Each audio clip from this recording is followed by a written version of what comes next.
बिस्मिल्लाहिर्रहमानिर्रहीम। अस्सलामु अलैकुम वरहमतुल्लाहि वबरकातुहू।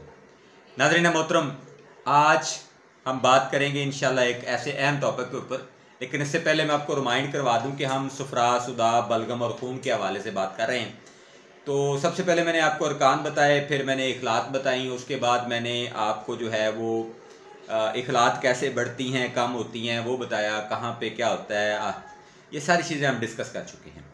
तो आज इंशाल्लाह हम डिस्कस करेंगे कि ये जो चार इखलात हैं, यानी सुदा, सफरा, बलगम और खून, इन इखलात का हम कैसे पता कर सकते हैं कि हमारी कौन सी किल्लत बढ़ी हुई है, यानी जिसको हुक्मात तशखीस कहते हैं। तो हम ये इसमें देखेंगे कि किस किस तरीके से हम जो है वो देख सकते हैं कि कौन सी किल्लत का इजाफा हुआ है। तशखीस के लिए सबसे पहली चीज़ जो है वो है नब्ज़, यानी नब्ज़ से यानी पल्स से हम ये देख सकते हैं कि कौन सी किल्लत जो है उसका पूरी बॉडी के अंदर और खून के अंदर इजाफा है। दूसरे नंबर पर हम देख सकते हैं यूरिन को, कि यूरिन जो है जो आ रहा है उससे किस तरह से हम ये देख सकें कि फ़ैसला कर सकें कि जनाब आपको कौन सी किल्लत की वजह से अमराज का सामना करना पड़ रहा है। फिर ज़ुबान के जायके और ज़ुबान के रंग से भी हम ये जांच सकते हैं, बॉडी के कलर से भी जांच सकते हैं, बॉडी के साइज़ से भी हम अंदाज़ा लगा सकते हैं। और फिर कई ऐसी चीज़ें हैं जिससे आप देख सकते हैं कि कौन सी किल्लत बढ़ी हुई है। इन सारी चीज़ों के साथ साथ मेडिकल रिपोर्ट्स यानी लेबॉर्ट्री टेस्ट, उससे भी हम अंदाज़ा लगा सकते हैं कि कौन सी किल्लत जो है उसका जिस्म के अंदर इजाफा हुआ है। तो ये काफ़ी चीज़ें मैंने आपके सामने रखी हैं। कोशिश करेंगे कि जितने बेहतर से बेहतर तरीके के साथ हम चीज़ों को समझ सकें, इंशाल्लाह उनको समझेंगे। सबसे पहले हम देखते हैं कि जब कोई भी खिल्लत बढ़ती है तो उसके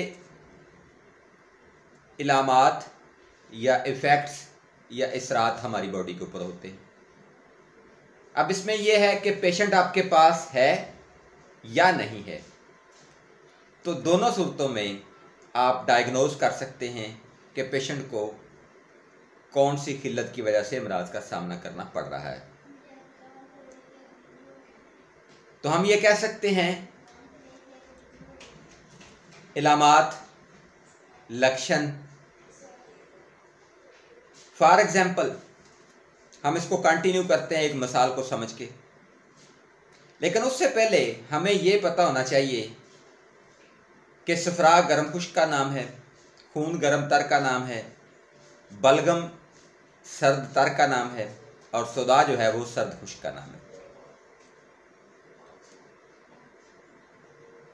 सुदा और बलगम सर्द मिजाज में बढ़ता है, सर्द इन्वायरमेंट में बढ़ता है, सर्द मौसम में बढ़ता है। सफरा और खून गर्म मौसम में बढ़ता है। ये आगे जाके डिटेल है कि गर्म तर और गर्म खुश्क दो अलग अलग हैं, सर्द तर और सर्द खुश्क दो अलग अलग हैं। तो ये मैं आपको समझा चुका हूँ। अब सबसे पहले चलते हैं जी कि खिलते खून जिस बंदे की ज़्यादा होगी या जिस मरीज़ की ज़्यादा होगी उसका रंग सुर्खी माइल, ज़ुबान सुर्ख और पूरी बॉडी जो है वो सुर्खी माइल होगी। जिस बंदे की खिलते सुदा बड़ी होगी, सुदा का मतलब होता है ब्लैक बाइल यानी काला। तो जिस बंदे की खिलते बलगम बड़ी होगी उसका रंग स्याही माइल होगा। कई लोगों की तो जुबान भी ऊपर से स्याह हो जाती है। इसके बाद जिन लोगों का खिलते सफरा बड़ा हुआ होगा वो पिलाहट माइल होंगे, उनकी ज़ुबान के ऊपर भी पिलाहट होगी यानी जर्दी होगी। और अगर ये ज़्यादा मकदार में बढ़ जाए तो आंखें भी पीली हो जाती हैं, बॉडी भी पिलाहट माइल होगी। और जिन लोगों का खिलते बलगम बड़ा होगा उन लोगों की सफ़ेदी माइल कलर की, जो स्किन कलर है वो सफ़ेदी माइल होगा, ज़ुबान ऊपर से सफ़ेद होगी, सफ़ेद एक पेस्ट या ली इस ज़ुबान के ऊपर होगी। इसके अलावा अगर हम बात करें स्टूल की, तो सुदावी मरीज़ जो हैं जिनका सुदा बड़ा हुआ है उनको कब्ज़ भी होगी और शाही माइल उनका स्टूल होगा। सफरावी मरीज़ जो हैं पीला स्टूल होगा, कब्ज़ नहीं होगी। सफरावी मरीज़ को कब्ज़ नहीं होगी, बलगमी कब्ज़ नहीं होगी और सफ़ेदी माइल जो है वो स्टूल होगा। और इसके अलावा खूनी मिजाज सुर्खी माइल स्टूल होगा और कब्ज़ उनको भी नहीं होगी। अब यहाँ पे एक बड़ी इंपॉर्टेंट चीज़ है कि लोग कहते हैं जी असाबी मिजाज में भी कब्ज़ हो जाती है और जनाब सफरावी मिजाज में भी कब्ज़ हो जाती है। तो मैं ये ज़रा गुत्थी सुलझा दूँ। मेरे लिसनर्स जो हैं, मेरे जो फॉलोअर्स हैं, बड़े इंपॉर्टेंट सवाल करते हैं, तो यहाँ पे मैं ये समझा देता हूँ। देखिए, जब खिलते बलगम खिलते सुदा के साथ मिलती है तो तब ही कब्ज़ होती है। सिर्फ खिलते बलगम की वजह से कब्ज़ नहीं हो सकती और होती भी नहीं है। और इस तरह से खिलते सफरा की वजह से कब्ज़ नहीं होती, जबकि सफरा और सुदा आपस में रिएक्ट करते हैं, मिलते हैं, तो फिर जो है ना जी वो कब्ज़ होती है, बवजह सुदा ही होती है। ये कब्ज़ के ऊपर मैं अलग से वीडियो बनाऊंगा। कब्ज़ भी बड़ा एक इम्पॉर्टेंट मसला है, लेकिन जब हम अमराज की तरफ जाएंगे तो फिर इंशाल्लाह इसके ऊपर मैं वीडियो बनाऊंगा और आप लोगों को बताऊंगा कि कब्ज़ की वजूहात क्या है और उसकी पूरी डिटेल बताऊंगा। तो लिहाजा ये मसला हल हुआ जी कि सफरावी और जो बलगमी मिजाज या फिर असाबी मिजाज के लोग हैं उनको कब्ज़ क्यों होता है। तो वहाँ पे इलाज क्या है, सुदा को ही बॉडी से निकालना है और बैलेंस करना है, तो कब्ज़ ख़त्म हो जाएगी। अच्छा जी, नेक्स्ट जो है वो ये है कि सदावी जो मिजाज के लोग होते हैं ना जी, वो दुबले पतले होते हैं, बिल्कुल बेजान, हवाई बुला आया तो वो गया। जो बलगमी मिजाज के लोग होते हैं वो हैवी वेटेड होते हैं, हैवी वेटेड, फुल वजन। जो गुद्दी मिजाज के लोग होते हैं वो दरमियाने वजन के लोग होते हैं, यानी वो सुदावी से थोड़ा उनका वजन ज़्यादा होता है। और जो बलगमी मिजाज है ना जी, वो सफरावी जो खूनी मिजाज है वो सफरावी और बलगमी मिजाज के दरमियान में उनका वेट होता है। इस तरह से बहुत सी चीज़ें हैं, बहुत से मामलात हैं। तो तशखीस के लिए ना आपका जो पहना हुआ कपड़ा है वो भी काफ़ी है। उसकी बू से भी आप, स्मेल से भी आप अंदाज़ा कर सकते हैं कि ये जिस मरीज़ का पोशाक या कपड़ा है वो एसिडिक यानी सुदावी है या फिर सफरावी है या फिर बलगमी है या फिर खूनी मिजाज का बंदा या बंदी है। तो बहुत से तरीके हैं। बोलचाल से भी आप अंदाज़ा कर सकते हैं कि जब कोई बंदा कम्युनिकेट कर रहा है, आपसे डिस्कस कर रहा है, तो उससे भी आप अंदाज़ा कर सकते हैं कि बंदे का मिजाज कौन सा हो सकता है। इंशाल्लाह ये सारी चीज़ें आपके सामने मैं रखता जाऊंगा कि इखलात का जो है वो किस तरह से आप अंदाज़ा लगा सकते हैं कि कौन सी खिल्लत जो है वो बढ़ी हुई है।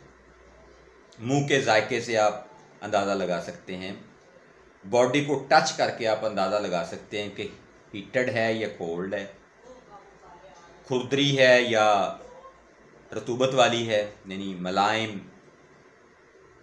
तो ये जब आपको बेसिक पता होंगी तो फ़ौरन जैसे ही आप किसी भी बंदे की बॉडी को टच करेंगे तो आपको फ़ौरन पता चल जाएगा कि वो ड्राई है या तर है, यानी खुश्क है या तर है। अगर खुश्क है तो फिर सुधा बड़ा हुआ है, अगर तर है तो बलगम बड़ी हुई है, यानी सॉफ्ट है बॉडी।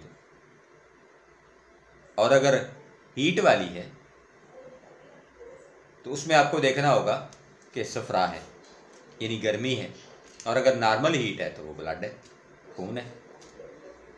और खून में फिर वो रतूबत भी होगी बॉडी के ऊपर, यानी आप टच करेंगे तो वो थोड़ी मुलायम भी आपको लगेगी, खुश्क नहीं होगी। लेकिन सफ़रा में गर्मी भी होगी और साथ में बॉडी खुश्क भी होगी। यानी कलाई पे आप टच कर लें, गाल पे टच कर लें, कहीं पे भी बॉडी, आपको अंदाज़ा हो जाएगा। इसके अलावा यूरन, उससे आप जो है वो तशख़ीस कर सकते हैं। अब जिन लोगों का यूरन जो है वो बिल्कुल सफ़ेद होता है, वो साबी मिजाज के आमल लोग होते हैं। यहाँ पे एक चीज़ मैं बता दूं कि यूरन क्वांटिटी जो है ना वो भी डिपेंड करती है। अब शुगर के मरीज़ इसमें जो है वो डिफ़र कर सकते हैं, लेकिन जिन लोगों का सफ़ेद कलर का यूरन है वो साबी मरीज़ हैं, और जिन लोगों का येलो कलर का यूरन है वो गुदी मरीज़ हैं, और जिन लोगों का जो कलर है वो स्याही मैल या नीलगू मैल है वो सुदावी हैं, और जिन लोगों का यूरन का कलर जो है वो रेडिश है हल्का, लेकिन उसमें सफ़रा चूँकि आ रहा होता है, गर्मी आ रही होती है, तो वो येलोविश रेडिश टाइप होता है। बू मुंह की, उससे भी अंदाज़ा आप कर सकते हैं। गर्मी से बदबू फैलती है। इसके अलावा अगर आपके ज़हन में कोई सवाल हो इस हवाले से तो आप मुझे लाजमी कीजिएगा। तो नब्ज़ के ऊपर मैं जाऊंगा इंशाअल्लाह, उसके ऊपर 2 या 3 व्लॉग बनाऊंगा। तो आज एक जर्नल सा जो इंफॉर्मेशन थी वो मैंने दी है कि आप इखलात की जांच किन किन तरीक़ों से कर सकते हैं। कि आपकी जो बॉडी है, अगर आप बताते खुद पेशेंट हैं, आप प्रैक्टिशनर नहीं हैं, आप डॉक्टर नहीं हैं, आप तबीब या हकीम नहीं हैं, तो आप बजाते खुद अपनी जांच जो है वो कर पाएँ, आपको इतनी इन्फॉर्मेशन हो। इसमें मैंने आपको बताया है, एक बार रिपीट कर देता हूँ जल्दी जल्दी से, कि आप नब्ज़ की मदद से जांच कर सकते हैं, यूरिन की मदद से जांच कर सकते हैं, बॉडी कलर की मदद से जांच कर सकते हैं, बॉडी की जो साख्त है उसकी मदद से आप जांच कर सकते हैं, स्टूल की जो उसको व्यू करके आप जांच कर सकते हैं, पसीने की जो स्मेल या बदबू, यानी वो कपड़े वाला जो मैंने आपको बताया, उससे आप जो है वो जांच कर सकते हैं कि स्मेल कौन सी किल्लत की है। और इस तरह से और भी चंद एक चीज़ें हो सकती हैं जिनसे हम जो है वो मदद ले सकते हैं। अब इसमें जो प्रैक्टिशनर है उसको क्या करना होगा, या आम बंदा जो है उसको क्या करना होगा। उसको सिर्फ एक ही चीज़ पे फाइनल नहीं करना चाहिए,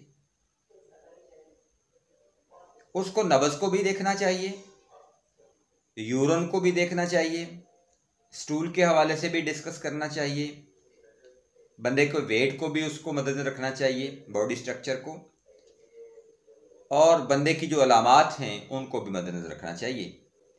और फिर जो मरीज़ इंफॉर्मेशन आपको दे उसके बाद आपको एनालिसिस करना चाहिए कि बंदे की खिलत कौन सी बढ़ी हुई है, और फिर मरीज़ से आप जो है वो कम्युनिकेट कर सकते हैं कि जी आपको फ़लाँ फ़लाँ अमराज हैं। अगर वो एग्री करे तो फिर वो देखें कि वो किस खिलत में हो सकते हैं और उस खिलत को आप फाइनल कर सकते हैं। या दूसरी सूरत में ये है कि पेशेंट आपको बताए कि मुझे ये मसला है, तो फिर आप उसकी बाकी चीज़ों को मद्देनज़र रखते हुए ये फ़ाइनल करेंगे कि उस पेशेंट को जो वो मर्ज़ या अलामत है वो किस खिलत की है। तो इंशाल्लाह ये चीज़ें भी इंशाल्लाह हम डिस्कस करेंगे जब हम इलाज मालजे के ऊपर आएंगे। अभी ये जितनी भी चीज़ें मैं आपको बता रहा हूँ ये सारी तशख़ीस के हवाले से हैं जो हमें पता होनी चाहिए। मुझे अपनी दुआओं में याद रखिएगा, अपना बहुत सारा ख्याल रखिएगा, वीडियो को लाइक और शेयर कीजिएगा। फ़ी मानिल्लाह, अल्लाह हाफ़िज़।